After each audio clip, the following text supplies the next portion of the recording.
நதி என்பதே ஓர் நாள் கடல் என்பதை சேரும். எப்போதுமே ஓடும் நதியாகலாம். ரோஜா செடி போலே நீ பூக்கலாம் என்றே காற்றோடு போராடும் குணம் வேண்டுமே. அட உள்ளம் கையால் சூரியனை மூடிட முடியாதே. ஒரு பறவை மோதி கோபுரந்தாம் சாய்ந்திடக்கூடாதே.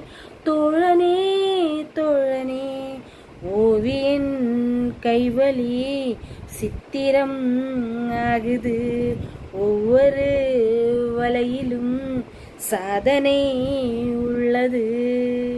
காற்றே பூங்காற்றே ஒரு கவிதை சொல்வாயா?